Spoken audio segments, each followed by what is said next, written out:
Bharatiya Janata party नहीं चाहती थी कि इन पिछड़ी जातियों के लड़कों को नौकरी रोजगार से जोड़ने का काम किया जाए। आरक्षण के तहत इनको ज़्यादा से ज़्यादा उनको अनुसूचित जनजाति में रखा गया है। तो उसके आधार पर उनकी अन्य जातियों को उपजात मानते हुए राज्य सरकार में माननीय श्री अखिलेश यादव जी ने ये नोटिफिकेशन किया था कि इन 17 पिछड़ी जातियों को अनुसूचित जाति की आरक्षण और सुविधाएं देने का काम किया जाए। लेकिन भारतीय जनता पार्टी नहीं चाहती थी कि इनको आरक्षण और ये सुविधाएं मिले।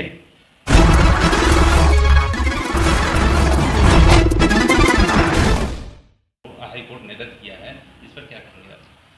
देखिए 17 अति पिछड़ी जातियाँ हैं, जिसमें मल्लाह, केवट, बिंद, निषाद, माझी, मझवार, राजभर, भर, कुम्हार, प्रजापति आदि, इनको सामाजिक, शैक्षिक और आर्थिक स्थिति दलितों के समान देखते हुए समाजवादी पार्टी की सरकार में माननीय नेताजी सन 2005 में जब मुख्यमंत्री थे उत्तर प्रदेश के, तो उन्होंने केंद्र सरकार को प्रस्ताव भेजा कि इनको अनुसूचित जाति में सम्मिलित कर उनकी सुविधाएं देने का काम किया जाए।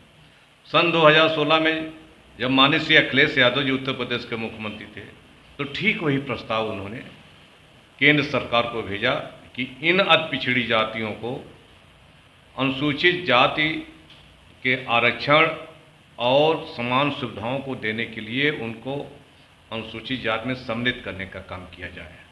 तथा इसी बीच में जब तक संसद से कानून बने और लागू किया जाए, तब तक के लिए मझवार एक मल्लाह समाज की उपजाति है, उनको अनुसूचित जनजाति में रखा गया है।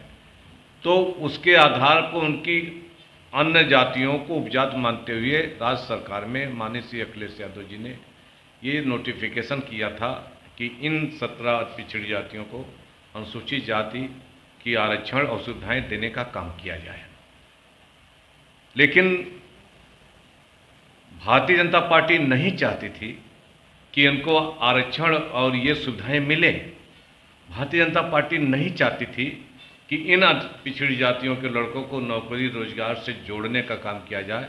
आरक्षण के तहत इनको ज़्यादा से ज़्यादा ये इन्होंने उच्च न्यायालय में 5 वर्ष से न तो काउंटर लगाया और न इसमें सरकार की तरफ से पैरवी की गई, जिसका यह नतीजा हुआ कि माननीय उच्च न्यायालय ने पैरवी के अभाव में और सरकार द्वारा जो है काउंटर न लगाने के कारण उन नोटिफिकेशन को रद्द कर दिया।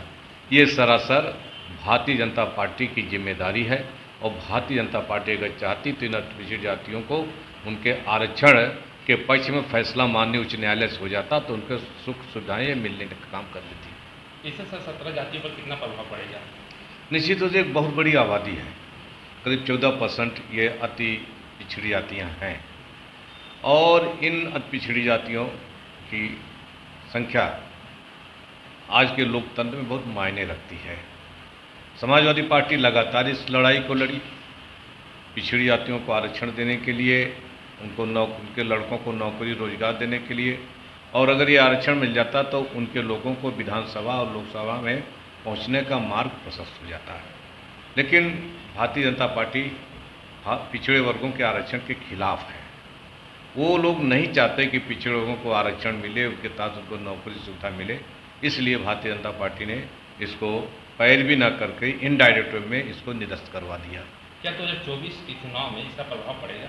निश्चित रूप से प्रभाव पड़ेगा और हम तो अपील भी करते हैं इन जातियों से कि मोदी सरकार आपको आरक्षण नहीं दे सकती, तो आप 2024 में मोदी सरकार को हटाइए और गैर भाजपा सरकार बनाइए ताकि आपके आरक्षण को लागू किया जा सके। क्या 2024 के बाद ये मुद्दा बनेगा कि इन जातियों को पुनः लाया जा सके?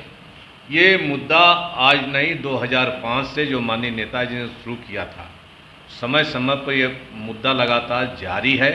इसके लिए आंदोलन भी किया इन जातियों ने, इसके लिए हमारी सरकार ने लगातार प्रयास भी किया, क्योंकि मामला केंद्र सरकार का है। विगत दिनों में या तो कांग्रेस की सरकार केंद्र में थी या भारतीय जनता पार्टी की केंद्र में सरकार है, और कांग्रेस हो या बीजेपी, ये दोनों पिछड़ों के विरोधी हैं और ये नहीं चाहते कि पिछड़ों को आरक्षण अधिकार मिले, इसलिए ये लोग लागू नहीं होने दे रहे।